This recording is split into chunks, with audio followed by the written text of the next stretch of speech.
제닛 옐런 재무장관 지명자가 부자 증세 방안을 검토하겠다고 밝혔습니다. 법인세는 35%까지 올리겠다는 방침도 시사했습니다.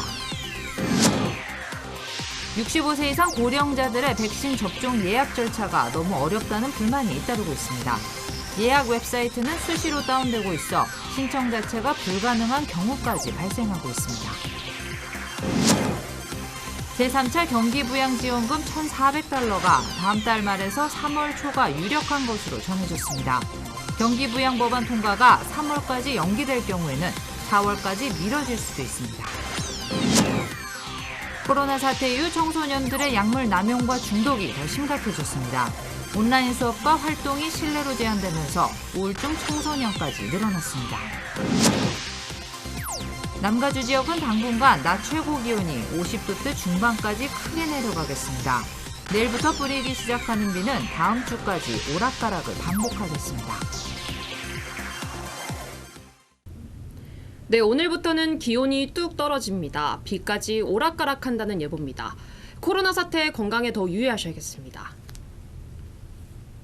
오늘 첫 소식은 세금 관련 뉴스부터 전하겠습니다. 연준 의장을 역임했던 제닛 옐런 재무장관 지명자, 부자 증세와 법인세 인상 방침을 시사했습니다. 부자에 대한 세무조사를 강화하겠다고 밝혔습니다. 먼저 전영훈 기자가 보도하겠습니다. 제닛 옐런 재무장관 지명자가 부자 증세와 법인세 인상 등을 추진하겠다는 입장을 나타냈습니다. 옐런 지명자는 최근 연방상원 금융위원회에 제출한 답변서에서 바이든 대통령의 공약인 법인세 인상 등을 시사했습니다. 바이든 대통령은 트럼프 행정부가 21%까지 낮춘 법인세를 28%까지 다시 올리겠다는 공약을 제시하고 있습니다. 옐런 지명자는 법인세 인상이 미국 기업의 경쟁력 저하로 이어진다는 공화당 의원들의 비판도 일축했습니다. 법인세 인상분이 산업 활성화를 위한 기반 산업 프로그램에 사용될 것이라는 설명입니다. 트럼프 행정부의 감세 정책이 적용되기 전 법인세율은 최고 35%였습니다. 옐런 지명자는 부유층에 대한 세무조사 강화 방침도 함께 밝혔습니다. 그동안 바이든 대통령은 연소득 40만 달러 이상의 고소득자들에 대한 12.4%의 사회보장세 부과 등을 제시해왔습니다. 옐런 지명자는 연방준비제도의 독립성을 강조하며 달러의 통화가치 약세도 추구하지 않을 것이라고 덧붙였습니다. LA에서 SBS 전영웅입니다. 다음은 백신 관련 소식입니다. 65세 이상 어르신들은 백신 접종이 가능하게 됐습니다. 하지만 예약부터 만만치가 않습니다. 웹사이트가 다운되기 일쑤고 어르신들이 혼자 하기에는 너무 어렵다는 불만의 목소리도 터져나오고 있습니다. 김민우 기자가 직접 예약 과정을 점검했습니다. 65세 이상 어르신들이 백신 접종을 예약할 수 있는 사이트입니다. 첫 페이지부터 현재는 예약이 안 된다는 메시지만 올라옵니다. 대부분의 백신 센터가 이미 예약이 다 차 있다는 겁니다. 신청 방법 또한 복잡하고 까다로워 어르신들이 하기에는 매우 어렵습니다. 여러 항목들로 나누어져 있는 신청서 양식, 보험카드 사진을 찍어 올려야만 가능하게 되어 있습니다. 사진을 올리는 기술적인 난이도가 어르신들에게는 너무 힘든 작업입니다. 지금 우리 LA에 있는 우리 한인 노인들이 아무래도 언어 문제가 있고 또 컴퓨터 사용도 못하시고 또 내용도 상당히 아주 어려운 게 많이 있어요, 질문이. 그런 것들이 많기 때문에 노인들한테 힘들어서. 더구나 많은 신청자가 한꺼번에 몰리면서 서버가 다운되는 등 웹사이트 접속까지 지연되고 있습니다. 한인 단체들은 어르신들의 백신 접종을 돕기 위해 한국어 안내 웹페이지를 개설해 온라인 예약을 직접 돕고 있습니다. 어포인트먼트를 해드리는 거죠, 우리가 대신. 여기 오신 분들이 그 웹사이트 들어가서 그 팔로우하기가 힘들거든요. 그 내용을. 언제가 약속이 돼 있고 어느 장소에 집에 가까우느냐 장소 선정해드리고. 하지만 도울 수 있는 인원이 제한돼 있어 이마저도 쉽지 않습니다. 이것이 보니까 다운이 되기도 하고 너무 많이 폭주하면은 이 백신이 떨어지면은 또 다른 사이트로 옮겨야 되는 모양이에요. 그래서 저희들도 사이트가 나오는 대로 계속 트라이하면서 그걸 올리려고 그래요. 업데이트해서. 예약은 힘들고 코로나는 하루가 다르게 확산세가 빨라지고 있어 어르신들의 불안한 마음만 커지고 있습니다. LA에서 SBS 김민우입니다. $1,400가 현금으로 지급되는 제3차 경기부양지원금이 빠르면 다음 달 말에서 3월 초쯤 입금될 것으로 예상됩니다. 골드만삭스의 한 애널리스트는 다음 달 중순쯤 경기부양 법안이 연방의회를 통과할 경우를 예상해 이렇게 분석했습니다. 하지만 부양안이 양당의 이견으로 3월에나 통과될 경우에는 4월 초쯤에야 $1,400 지원금이 지급될 것으로 전망했습니다. 네, 코로나 사태 이후 청소년들의 약물 중독이 매우 심각한 것으로 나타났습니다. 온라인 수업으로 인한 스트레스와 변화된 생활 패턴이 우울증까지 유발하는 것으로 전문가들은 분석했습니다. 전영훈 기자가 취재했습니다. 코로나19 사태 이후 청소년 약물 남용 사례가 급증하고 있는 것으로 나타났습니다. 전문가들은 최근 술과 마리화나 그리고 마약 등 다양한 약물 중독에 빠지는 청소년들이 크게 증가한 것으로 파악하고 있습니다. 특히 한인타운 주변의 경우 수백 곳의 불법 마약 판매소가 성행하면서 더욱 문제가 심각하다는 겁니다. People are using more substances due to dealing with the stress and the anxiety of the pandemic. There are a lot of youth that are trying to cope with what's happening by using things that they're not supposed to. 전문가들은 변화된 생활이 주는 스트레스가 약물 남용의 주요 원인으로 분석하고 있습니다. 온라인 수업 전환으로 친구들과 어울리지 못하는 청소년들의 스트레스 강도가 높아졌다는 설명입니다. 심한 경우엔 우울증으로 발전하면서 중독에까지 이르는 경우가 많다는 것입니다. One of the biggest issues that has been arising, and it was happening pre-pandemic and it has been exacerbated by the pandemic, has actually been meth. We've been dealing with some issues in regards to meth. People are really trying to cope with alcohol and marijuana. Those are the top choices still. 전문가들은 특히 청소년들은 한번 약물에 빠지면 끊기가 힘들기 때문에 사전에 철저한 교육 등으로 예방에 노력할 것을 강조했습니다. LA에서 SBS 전영웅입니다.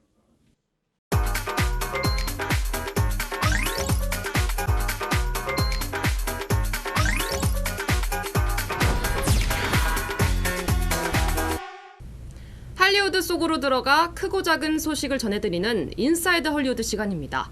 이번 한 주는 취임식 열기로 들뜬 할리우드였습니다. 첫 번째로 전해드리는 인사이드 할리우드입니다. 조 바이든 대통령의 역사적인 취임식. 톰 행스와 레이디 가가 등 많은 한류 스타들도 함께 축하했습니다.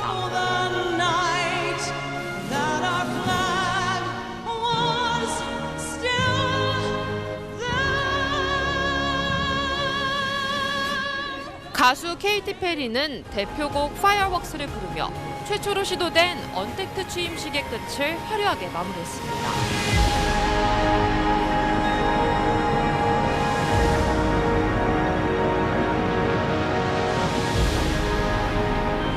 이번 취임식 때 화제가 된 것이 또 하나 있습니다. 바로 참석자들의 형형색색 화려한 패션.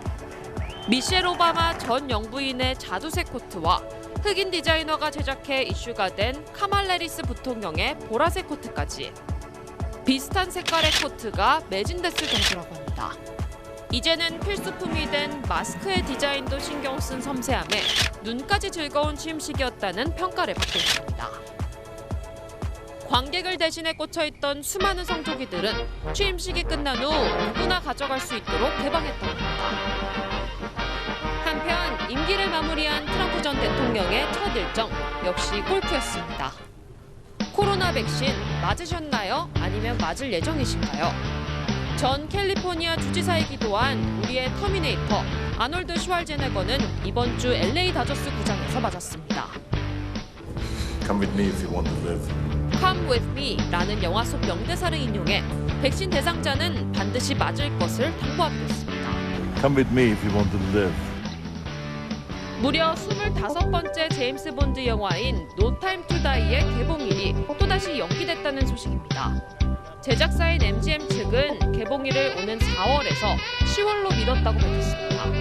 벌써 세 번째 연기된 건데 역시 코로나 때문입니다. 배우와 가수 등이 포함된 아티스트 노동조합인 세이그아프트라는 촬영장에서 안전에 위협을 느낀다며 제작과 촬영을 전면 중단하자고 요청하기도 했습니다. 이분 TV 광고에서 많이 보지 않으셨나요?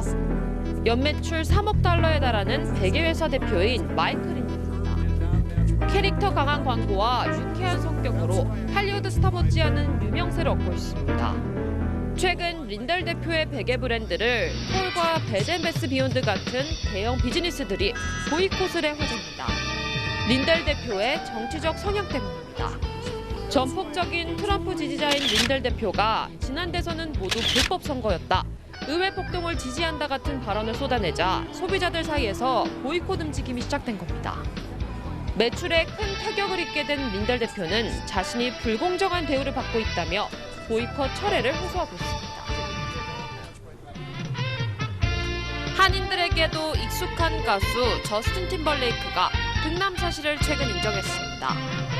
지난해 말 불륜설에 휩싸이기도 했는데 배우자인 영화배우 제시카 비엘과 아주 행복하게 지내고 있다며 둘째 아들 피니어스의 탄생을 발표했습니다. 지금까지 인사이드 할리우드였습니다. 네, 계속하겠습니다. 전직 대통령 3명이 취임식장에서 덕담을 건네는 모습이 오늘 공개됐습니다. 트럼프 전 대통령은 플로리다 지역의 한 골프장에 나타났습니다. 어떤 은행들은 트럼프 계좌를 전격 정지시키기도 했습니다. 김경희 기자입니다. 오바마와 부시, 클린턴 등 미국의 전직 대통령 3명이 한자리에 모였습니다. 바이든 정부의 성공과 분열된 미국의 통합을 기원하기 위해서입니다. Well, I think the fact that the three of us are standing here talking about a peaceful transfer of power speaks to the institutional integrity of our country. Yeah, one of my fondest memories of the inauguration was the grace and generosity that President Bush showed me and Laura Bush showed Michelle, and it was a reminder that we can have fierce disagreements and yet recognize each other's common humanity. It's a new beginning. And everybody needs to get off their high horse and reach out to their friends and neighbors. 살짝 눈발이 날린 쌀쌀한 날씨였지만 이들 전직 대통령 부부는 취임식에서도 끝까지 자리를 지켰습니다. 바이든 대통령은 몸이 불편한 것으로 알려진 지미 카터 전 대통령과도 전화통화로 덕담을 나눴다고 소개하며 이들에게 특별한 감사를 표했습니다. I thank my predecessors of both parties for their presence here today. I thank them from the bottom of my heart. 반면 취임식 참석을 거부하고 플로리다로 향한 트럼프 전 대통령은 퇴임 후 첫날 골프장에 나타나 여유로운 모습을 보였습니다. 하지만 트럼프 그룹의 매출이 1년 새 35% 가까이 줄고 거래은행과 법무법인까지 잇따라 등을 돌리면서 트럼프의 경제적 입지마저 흔들리고 있다는 분석이 나오고 있습니다. SBS 김경희입니다. 트럼프 전 대통령에 대한 탄핵소추안이 다음 주 월요일에는 연방 상원으로 넘어갑니다. 공화당의 17표가 이탈해야 탄핵이 가능한 상황입니다. 공화당 내에서도 반트럼프 분위기가 확산되고 있는 만큼 결과는 예단할 수 없어 보입니다. 보도에 김윤수 특파원입니다. 지난 13일 미국 하원은 임기가 7일 남은 트럼프 전 대통령에 대한 탄핵안을 통과시켰습니다. 열흘이 지난 오늘 바이든 대통령 취임식이 끝나기를 기다렸다는 듯 오는 25일 탄핵안을 상원에 올리겠다고 밝혔습니다. I've spoken to Speaker Pelosi, who informed me that the articles will be delivered to the Senate on Monday. 상원의 탄핵 심판은 형사재판 절차를 준용해 진행됩니다. 하원 소추위원단이 검사 역할을 하고 상원 의원들은 배심원이 됩니다. 재판장은 연방 대법원장이 맡습니다. 탄핵안이 통과되려면 상원의원 100명 가운데 67명의 찬성이 필요합니다. 민주당과 공화당 의석수가 50대 50인 만큼 공화당에서 17명의 이탈표가 나와야 탄핵안이 통과될 수 있습니다. 맥코널 공화당 상원 원내대표는 하원의 탄핵 논의가 전례 없이 빨리 진행됐다며 상원에선 절차를 지켜 충분한 논의가 이루어져야 한다고 강조했습니다. The sequel cannot be an insufficient Senate process that denies former President Trump his due process. 아직까지는 탄핵안 통과 가능성이 낮다는 게 일반적인 관측이지만 하원에서도 예상보다 많은 10명의 이탈표가 나왔던 만큼 탄핵 심판이 본격화되고 나면 분위기가 바뀔 수 있다는 전망도 나오고 있습니다. 워싱턴에서 SBS 김윤수입니다. 조 바이든 대통령은 북핵 문제에 대해서는 그 위협성을 심각하게 인식하고 있습니다. 젠사키 백악관 대변인은 새로운 대북 전략을 수립할 것이라고 밝혔습니다. 미 국무부의 외교안보팀이 새롭게 주목받고 있습니다. 장훈경 기자입니다. 젠 사키 미국 백악관 대변인은 현지 시간 22일 열린 기자회견에서 신임 바이든 대통령이 북핵을 심각한 위협으로 인식하고 있다며 새로운 전략을 채택할 거라고 말했습니다. Still have a vital interest in deterring North Korea, as does Japan, of course. We will adopt a new strategy to keep the American people and our allies safe. 북한의 핵과 탄도미사일 등이 세계 평화와 안전에 심각한 위협이 되고 글로벌 비확산 체제를 훼손한다며 한국, 일본 등 동맹과 긴밀히 협의하겠다고 했습니다. We'll begin with a thorough policy review of the state of play in North Korea in close consultation with South Korea, Japan, and other allies. 북핵 문제를 중요한 외교안보 이슈로 다루겠다는 의지를 거듭 확인한 걸로 풀이됩니다. 실제 웬디 셔먼 국무부 부장관 지명자, 성김 동아태 차관보 대행 등 바이든 행정부에는 북한 문제에 오래 관여해온 인사들의 등장이 본격화하고 있어 대북 정책 전반에 대한 재검토가 이루어질 거란 분석이 나옵니다. SBS 장훈경입니다. 한국형 전투기 개발 사업 KF-X 사상 최대 규모입니다. SBS가 마무리 조립 작업에 들어간 비공개 사진을 입수했습니다. 인도네시아를 배제하고 독자 추진하는 방안도 검토 중인 것으로 전해졌습니다. 김태훈 국방전문기자입니다. 비스듬히 치솟은 꼬리날개, 전투기의 눈, A사 레이더가 탑재될 노즈콘, 그리고 레이더 전파 반사를 최소화하는 스텔스 디자인의 기체, 한국형 전투기 KF-X CJ 1호기입니다. 지난해 9월 조립을 시작한 이래 최초로 공개되는 현재 모습입니다. 전체적인 형상이 세계 최고 전투기 미국의 F-22 랩터와 비슷합니다. 기체 전체가 이 레이더파를 잘 반사하게끔 이런 반사각 정렬 형상을 가지고 있습니다. 유럽의 유로파이터라든가 라팔보다는 조금 더 높은 수준의 스텔스 성능을 가지지 않을까. 현재는 조종관 장비 설치 작업이 한창입니다. 이달 중 랜딩 기어, 즉 이착륙 바퀴를 장착하고 검회색 도색을 하면 KF-X 1호기는 완성됩니다. 1호기는 오는 4월 롤아웃, 즉 공개 행사를 통해 첫 선을 보입니다. 이어 지상시험 그리고 내년부터 본격적인 비행시험을 한 뒤 2026년까지 개발을 마친다는 계획입니다. 우리 독자 기술로 스텔스 전투기를 보유하게 되는 겁니다.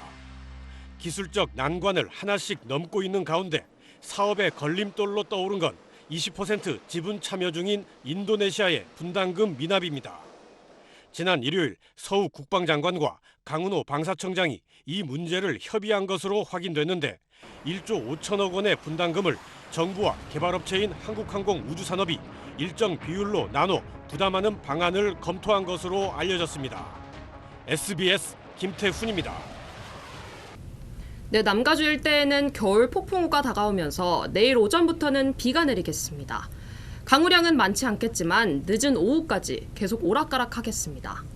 고도 5,000피트 이상의 산간지방에는 눈이 내릴 것으로 예보됐습니다. 국립기상청은 기온이 크게 내려가면서 낮 최고 기온이 50도대 중반에 머물겠다고 밝혔습니다. 뉴욕시에 거주하는 70대 한인 여성이 무차별 폭행을 당했다고 합니다. 경찰은 흑인 용의자를 추적하고 있습니다. 전국의 주요 한인사회 소식을 정리했습니다. LA 국제공항 터미널의 로우 월드웨이와 세플베다 블루버드 진입로 일부 차선이 다음 달 5일까지 폐쇄됩니다. 국제공항 측은 밤 11시부터 다음 날 새벽 6시까지 공사로 인해 로우 월드웨이 2개 차선과 세플베다 블루버드 남쪽 방문 진입로 차선 1개가 차단된다고 밝혔습니다. 학부모들이 교육부를 상대로 소그룹 대면 수업을 진행해달라는 소송이 기각됐습니다. 캘리포니아 대법원은 LA 통합교육부를 상대로 특수 교육이 필요한 학생들에게 대면 수업을 제공할 수 있도록 재개시켜달라고 요구한 아동 권익단체와 학부모들의 소송을 기각했습니다. 70대 한인 여성이 전철 안에서 묻지마 폭행을 당하는 사건이 발생했습니다. 뉴욕시 경찰국은 브롱스에 거주하는 조모 할머니가 어제 오전 8시 30분쯤 D 노선 전철을 타고 베드로브파 블루버드역에 정차했을 때 갑자기 한 흑인 남성이 전철 안으로 뛰어들어와 조 씨 얼굴을 가격하고 달아났다고 밝혔습니다. 뉴욕주가 건강보험 특별 가입 기간을 오는 3월 31일까지 연장했습니다. 앤드루 코모 주지사는 코로나 팬데믹으로 인해 건강보험 가입 기간을 3월 말까지 연장한다고 밝혔습니다. 3월 31일까지 등록할 경우 5월 1일부터 보험이 적용됩니다. 귀네카운티 공립학교가 오는 25일부터 대면 수업을 재개합니다. 귀네카운티 교육부는 봄학기 개학 후 모든 학생들에게 온라인 수업을 제공해왔지만 25일부터 대면 수업을 시작하며 단 26일은 디지털 러닝데이로 모든 학생들의 수업이 온라인으로 진행된다고 밝혔습니다.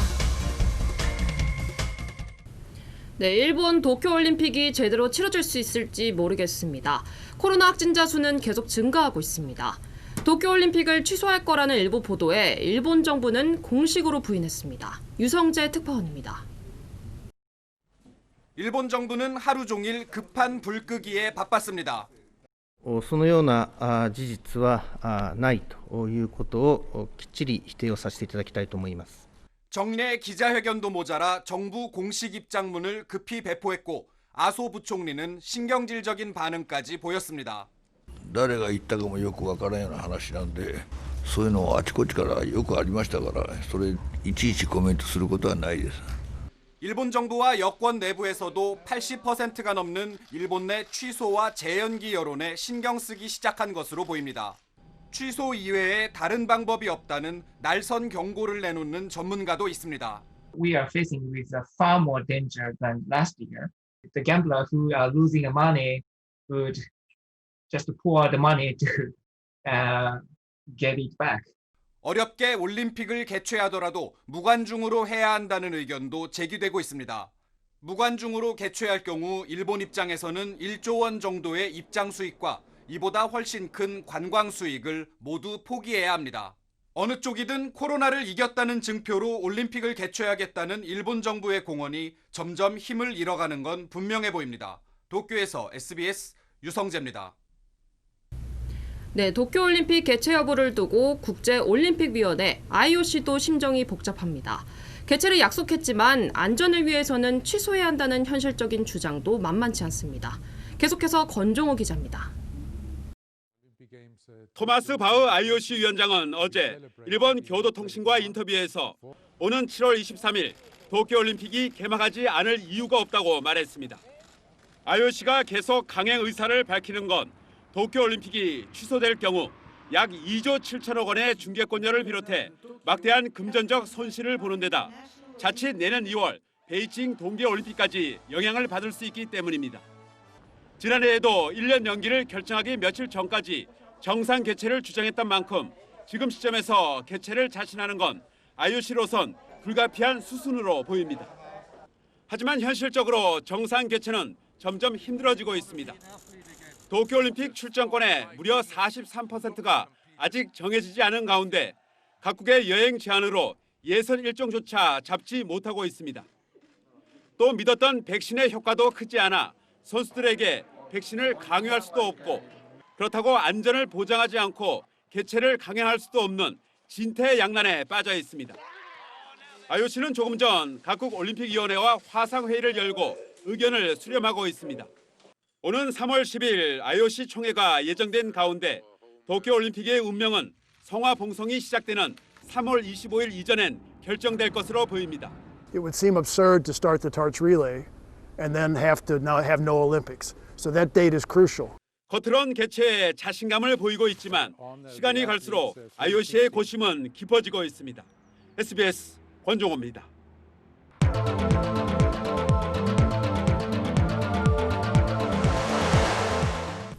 노무현 재단의 계좌 정보를 검찰이 열람한 사실을 확인했습니다. 1년 전쯤 유시민 이사장이 직접 이렇게 주장했습니다. 하지만 오늘은 사실이 아니라고 검찰에 사과했습니다. 사과 한마디로 마무리될 것 같진 않아 보입니다. 강민우 기자가 취재했습니다. 검찰이 조국 전 법무부 장관을 수사하던 재작년 12월 말 유시민 노무현 재단 이사장이 자신의 유튜브 방송 알릴레오에서 검찰이 재단 계좌를 들여다봤다고 주장했습니다. 노무현 재단 계좌를 검찰이 들여다봤다는 사실을 확인했어요.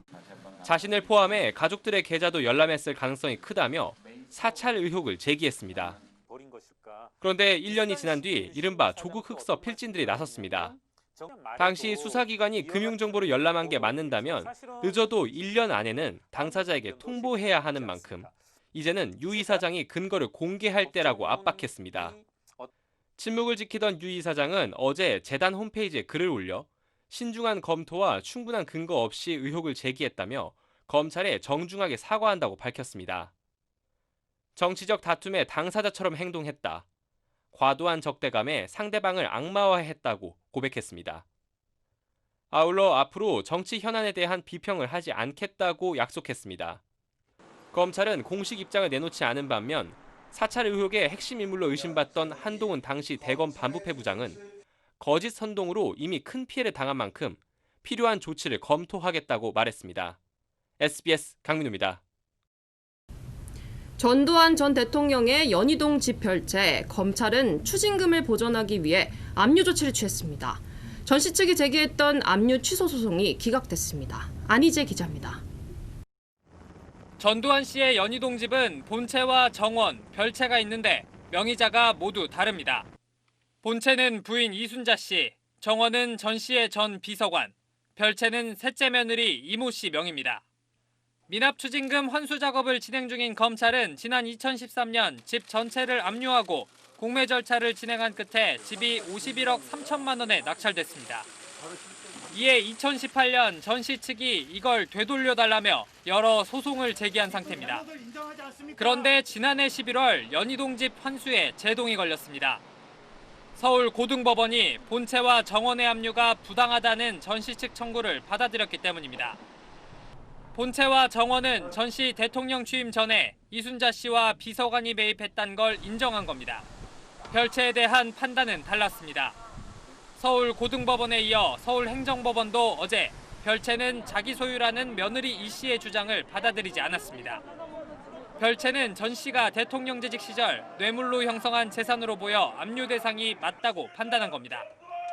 이 씨 측이 항소할 걸로 보이는 가운데 본체와 정원 환수에 제동이 걸린 검찰도 불복하면서 연희동 집 환수를 둘러싼 소송전은 대법원에 가서야 최종 결말이 날 전망입니다. SBS 안희재입니다. 한국 최초의 창작 뮤지컬인 명성황후. 단 3번의 공연을 마친 뒤 막을 내렸습니다. 더 이상 적자를 버틸 수 없었기 때문입니다. 보도에 김수연 기자입니다. 뮤지컬 명성황후 25주년 기념 공연. 사전 제작비만 20억 원 들었고 2달 반 연습에 160여 명이 매달렸지만 단 3번만 공연하고 중단했습니다. 두 자리 뛰어앉기로 객석 30%만 열어 공연하면 할수록 적자가 커지기 때문입니다. 그간 기다려주신 관객분들을 위해서라도 큰 적자를 감수하더라도 일단 저희 온 캐스트가 관객분들에게 보여줄 수 있도록 일단 3회 공연만 프리뷰로 따로 준비를 했습니다. 언제 다시 할 수 있을지 모르는 공연. 모두 비장한 각오로 임했습니다. 공연을 올라가기 전부터 많이 마음이 북받쳐 올라서 슬퍼하기도 하고 울기도 많이 울었어요. 어려운 시국인데 와주셔서 정말 코로나19 이후 공연 취소와 연기, 재개를 반복해온 뮤지컬계는 지난달 두 자리 뛰어앉기 시행 이후로는 사실상 셧다운 상태입니다. 지난달 매출액은 전년도 같은 기간에 10분의 1에도 못 미칩니다. 의식주가 많이 힘들어지는 그런 상황입니다. 앞으로 정말 뭘 해야 될지 지금도 고민하고 있는 상황입니다. 뮤지컬 종사자들은 지난 1년간 공연장 내 감염 사례가 단 한 건도 없었다며 일행은 함께 앉을 수 있게 해달라고 호소했습니다. 다른 공연과 영화산업 관련 단체들도 연대 성명을 내고 문화산업이 고사 위기라며 정책적 지원과 관심을 촉구했습니다. SBS 김수현입니다.